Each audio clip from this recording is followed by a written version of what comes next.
I think people should dress up because it shows support for our football team, and it kind of just gets the whole school pepped up for the game.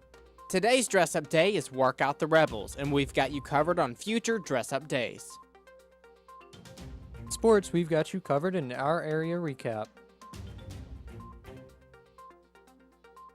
And in entertainment, the choir is taking on a workshop in Montevallo.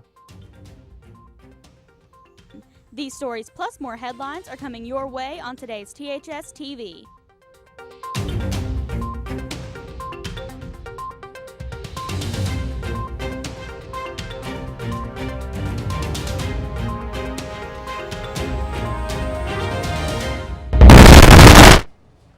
It's another dress-up day, and THS students are showing their school spirit. Good morning, I'm Brady Talbert.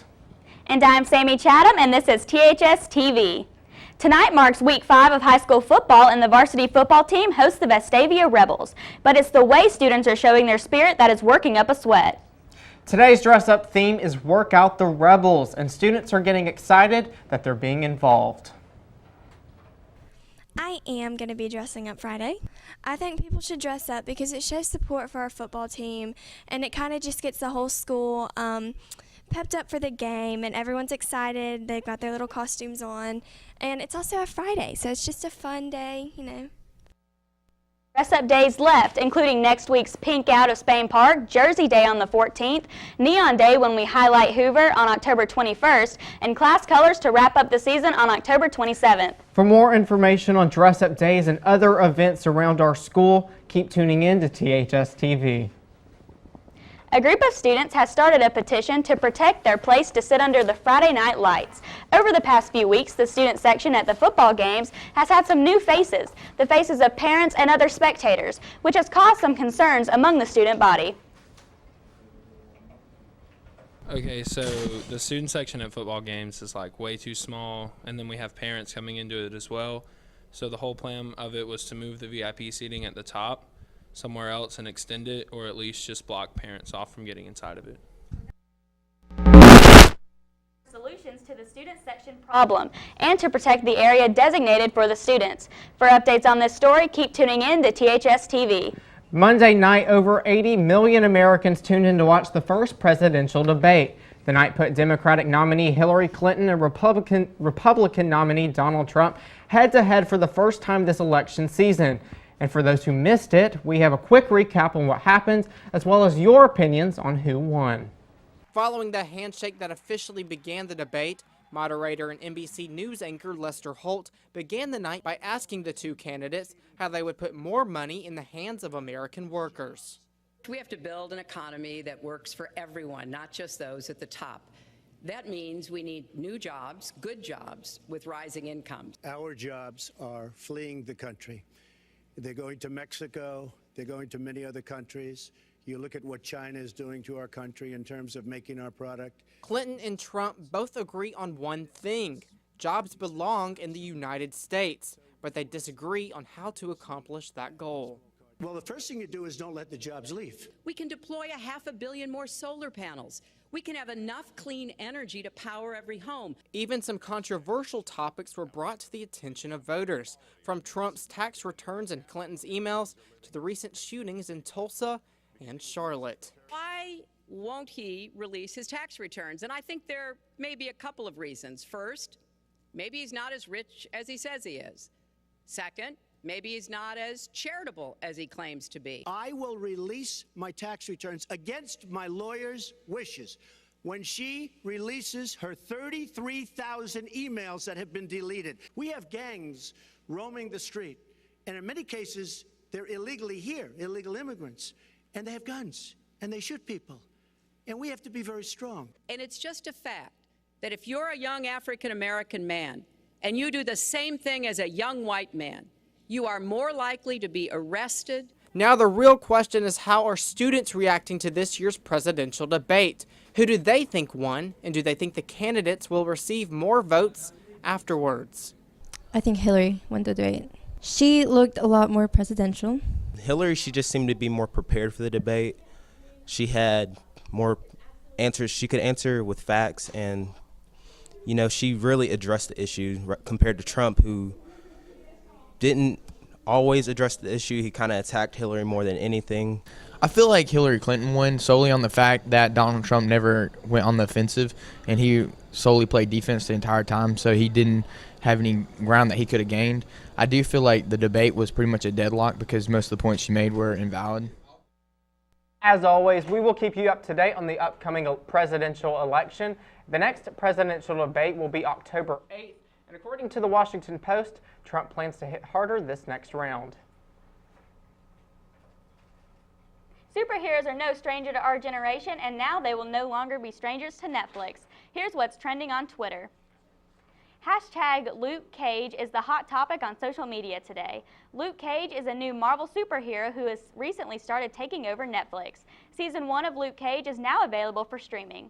This show is all about an unbreakable ex-con who fights to clear his name and save his neighborhood. He wasn't looking for a fight, but the people need a hero. For more information on Marvel's Luke Cage or what's trending on Twitter, keep tuning in to THS TV. Now let's take a look at other hot topics in today's national headlines. Usually, customers get upset when their orders end up being wrong. However, this customer was quite pleased. A woman in San Jose named Selena Avolos ordered a chicken wings box from Domino's and ended up with $5,000 in cash. She immediately called the restaurant to alert them and was rewarded with free pizza for a year due to her honesty. A high school near Cleveland is mourning the loss of one of their football players this week. Andre Jackson, a 17-year-old high school junior, was hurt during a kickoff play. Jackson's coach told CNN that the player was either kicked or kneed by another player while going after the ball. Ancient Roman and Ottoman coins have recently been found in an old castle in Okinawa. Archaeologist Hiroyuki Miyagi was excited to discover these ancient treasures. Through closer examination, he was able to figure out that the Ottoman coins dated back to 1687 and the Roman coins dated back to at least the 300 ADs. So Joseph, the Vestavia Hills game is tonight. Who do you think is going to come out on top? I have a great feeling that Thompson is going to come out on top because I know the Pelham game was really great, so I have a really good feeling about tonight. Yeah, and they were big rivals, so it was already quite intense, and they pulled off a victory in that. So. Definitely. And we'll have more in today's sports. But first, we've got your needs to know in today's announcements. We'll be right back with more THS TV. I think people should dress up because it shows support for our football team, and it kind of just gets the whole school.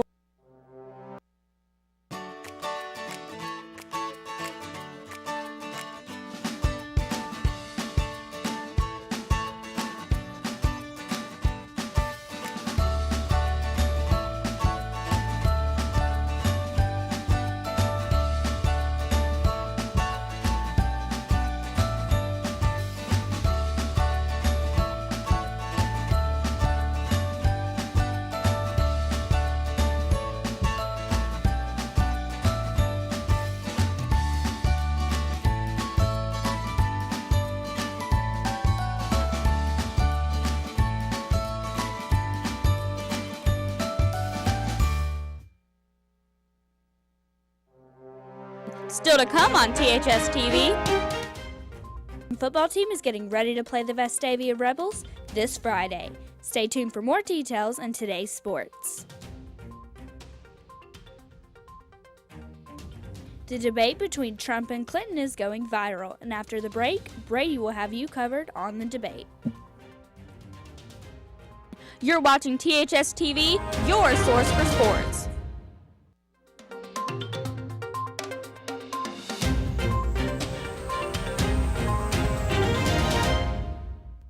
Tonight, the varsity football team will host Vestavia Hills in a must-win area game to keep the hope of postseason alive. The Warriors must win 3 of their next 4 area games to make the playoffs. The team has a lot of opportunity considering there are 3 more upcoming area games, including Hillcrest, Spain Park, and Hoover. Vestavia enters the game with a 4-2 record, while the Warriors are 3-2 after last week's win over crosstown rival Pelham. Last year, the Warriors lost to the Rebels at the homecoming game, but students will still have faith in the Warriors. I feel like we're going to do pretty well, despite playing a big opponent. We just got to do what we did to beat Pelham and what we did in our first 2 games of the season. Enters the game averaging 21 points as game as the Warriors averaged 22. Tune in next Monday for a recap of tonight's game. Thompson's not the only team in the action tonight. Matthew Killingworth has the scoop on what team will be kicking off later tonight. Thompson and Vestavia aren't the only teams playing, as we have more area teams playing. First, the Mountain Brook Spartans face off against Tuscaloosa County Wildcats. The Spartans are 4-1 and going into the game, while the Wildcats are 2-4. The Spartans will have an advantage as they will be playing at home. Next is the Hoover Buccaneers against the Oak Mountain Eagles. Hoover is 4-1 and the Eagles are 2-3. The Oak Mountain Eagles are coming off from a win 2 weeks ago against Thompson and had an extra week in practice due to their off week. Next is the Spain Park Jaguars face off against the Huffman Vikings. Spain Park was the 7A Region 3 champs last year, but are currently tied with Huffman, with them both having a 3-2 record. Last, the Pelham Panthers will also be playing Wetumpka. The Panthers aren't starting off great as they are 1-3 so far. That's all for the area preview. For THS TV, I'm Matthew Killingsworth. This weekend could have some solid implications in the future of several divisions. It kicks off tonight as the 10th-ranked Washington Huskies will take on the 7th-ranked Stanford Cardinals. The Huskies came into the season with low expectations, and a win tonight could solidify their path to a playoff appearance. Saturday's highlight game looks to be a matchup between number 4-ranked Michigan as they face off against the 8th-ranked Wisconsin Badgers. The Badgers have shown up big this season and will be battling a Michigan team with national title hopes. That game will kick off at 2:30. The final game of the night could decide who represents the ACC in college football playoffs. The ASV Clemson takes on Louisville. Louisville comes into Saturday night's game with the Heisman front-runner Lamar Jackson, who has scored as many as 25 touchdowns in just 4 games.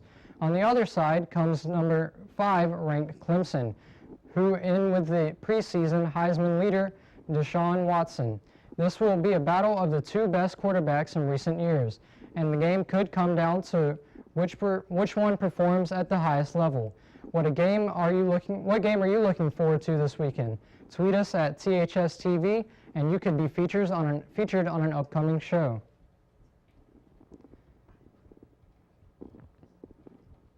From the high school gym to the college turf, we've got the details in today's national sports headlines.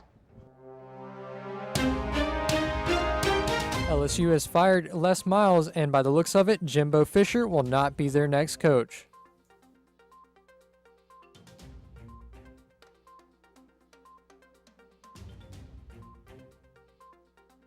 J.J. Watt is down with an injury, and he looks to be out for the rest of the season.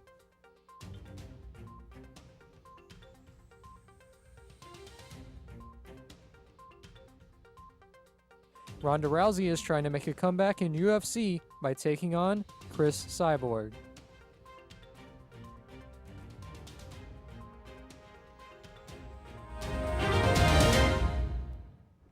That's all for today's sports. Tune in on Monday for a recap of tonight's game. Now back to Sammy with more news. Students in foreign language building are showing off their artistic side in honor of National Hispanic Heritage Month. September 15th through October 15th marks the period of celebration in which students celebrate the culture, heritage, and contributions of Hispanic Americans. This event started in 1968 and will be continued throughout the years. What are you celebrating for this Heritage Month? Tweet us at THS News TV. As President Obama wraps up his presidential duties, one of the last things he was able to accomplish was opening the African American Museum in Washington, D.C. The world-renowned building was designed by Tanzanian-born architect David Adjaye. Critics describe him as, quote, an inspiration of the younger generation, end quote. So, Sam, I know that in entertainment today we're going to be talking about the callback list for the theater department's production. Can you tell me a little bit about that? Yeah, well, you know, obviously they had auditions, and they're going to start putting in production, and they want everybody who's going to be in it to be ready. And you know, we our school and our theater, they always take pride in everything they're they doing do. great things this year. I've heard about a lot of the productions that they plan to do, and I'm excited for them. Yeah, as well as I. I've got more in today's entertainment. But first, Noah has your local forecast and today's Warrior weather. We'll be right back. Still to come on THS TV. Begun. Callbacks are being made and the cast is coming together. In today's entertainment, I'll fill you in on who will be in this year's production. Instead of learning French or Spanish, you could be learning sign language. In today's Course Corner, I'll tell you all about how you can get involved. You're watching THS TV, your source for entertainment.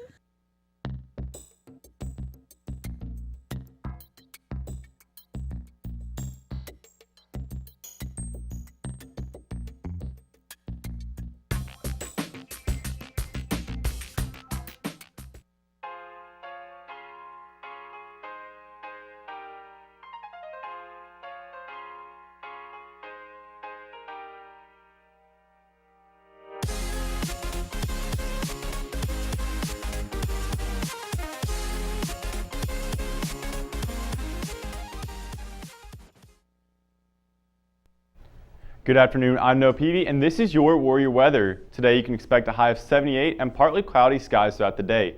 However, as the day continues, the temperatures will drop to a low of 54. As the weekends begin, the skies will clear up and the temperatures will get into the lower 80s. However, the nights will be cold once again with a low of 57. Sunday will be the same as the clear skies will continue, and the high for 70 reach into the mid 80s. The night will once again get colder with a low of 59. As the week starts off on Monday, the temperatures will stay in the upper 80s and the lows will be in the mid 60s.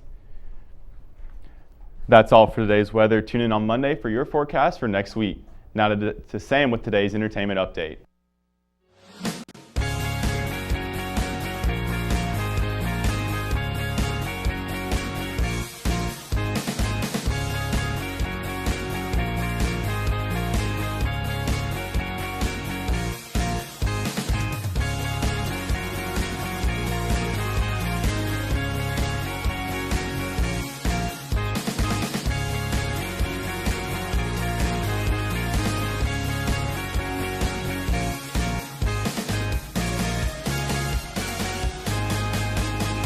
The theater department is on a mission to get the Thompson High School into the spooky spirit this Halloween season. The department is putting on a creep show this October, and we have you covered on the release of the cast list. Both Theater 2 classes are putting on the production, which is open exclusively to freshmen, so the shows are fully student-led. Theater 2 students are taking control of the production by taking on roles such as narrators and characters. These students are very excited to show off their talents this October. For more information on the theater department's creep show, see a theater student in the auditorium, and keep tuning in to THS TV. All-State Choir is coming up, and the University of Montevallo has you prepared. This month you can get your rehearsal at the beautiful campus of the University of Montevallo to prep for the AMEA State Choir Repertoire. All you need to bring your music scores and a pencil. For more information, you can email Ms. Doyle at Montevallo's website, or go to Montevallo's website at montevallo.edu. Forbes has yet another list of rich people, and this time it's comedian and Kevin Hart tops the list. Earlier this week, Forbes released its list for the highest paid comedians, and it was definitely a shocker to see Hart's name at the top. For the past 10 years, Jerry Seinfeld has always topped the list. Unlike most comedians, Hart plays stadiums and arenas and manages to fill them up, averaging close to $100 million each stop. Another shocker on the list, Amy Schumer, who is the first woman to ever break the top 10. Music, movies, and more. We've got the latest gossip and celebrity news in today's Hollywood headlines. The reality star and famous Kardashian sibling Rob Kardashian took aim at his youngest sister, Kylie Jenner, Monday night when he tweeted her real cell phone number to his 6.65 million followers. After tweeting that his account was not hacked, he claimed that Kylie wasn't planning on inviting the mother of his baby to a baby shower they were throwing for him. The Miami Marlins have announced that they will retire Jose Fernandez, number 16, in memory of the late pitcher who died early Sunday morning. The 24-year-old's entire team paid tribute to him by wearing his jersey during their home game against the New York Mets. Miami businessman Herman Echevarri Sr. died Monday morning. Echevarri was found dead in his room at the Epic Hotel in Miami, when family and employees found it odd that he didn't show up to work and wasn't answering his phone. Family believes it was a heart attack, but are waiting for medical examiners to determine. The case is still under investigation. That's all for today's entertainment. Tune in on Monday for a preview of Theater 2's performance of Creepshow. Now let's toss it to Ashley Ryan with a sneak peek at a new language class in today's Course Corner.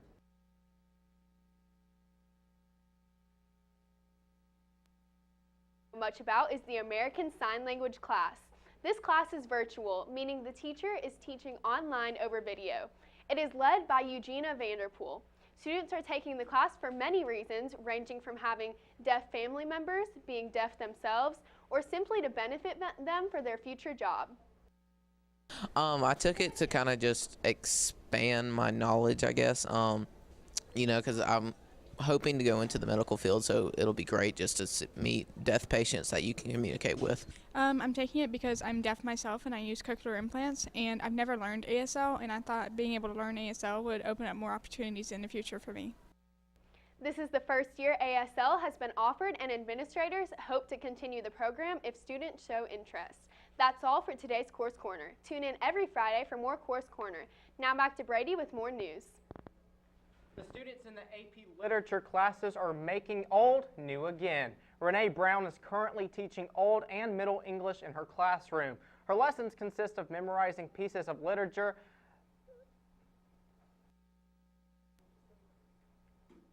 What we do when we look at Beowulf, our early epic poem, we take a few days to think about the original language. So we look at Old English, and then we look at the transition that led us to Middle English when we look at the Canterbury Tales.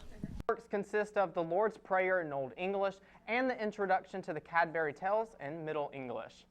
So I am in Miss Brown's class, and I wish I could say it right in here live, but I'm not going to embarrass myself by doing that. I think it's just kind of amazing that Thompson is learning all these new language sign language class. Definitely, and I think it's a really cool thing to do in English, you know, because it's where we got our language from. Yeah. We've got you covered with events happening around the school. Now Noah Peavy will have you covered as you head out to the games tonight. Noah? Temperature around kickoff will be 70 and the skies will be clear as the sun will have set by kickoff. As the game continues, the temperature will continue to drop to around the mid-60s at halftime. So you may want to bring a light jacket with you to stay warm during the second half, as the low for night is in the low to mid-50s. That's all for today's Friday Night Lights forecast. Back to you guys. Are y'all excited for tonight's game? Most definitely I am. I wonder how many people are going to be dressed up tonight in their workout attire. Yeah. I think this is probably one of my favorite theme days because it was nice and chill. Everybody's wearing sweats. And, we may or may not see people dressed up. Temperatures are obviously starting to drop, so maybe it be a little cooler tonight. Yeah, it will. But, hopefully we'll go well, and hopefully we'll pull out a victory, too. That's all for today's news. Tune in on Friday for a recap of tonight's game. And follow us on Twitter for updates on events happening at THS this week. Have a great day.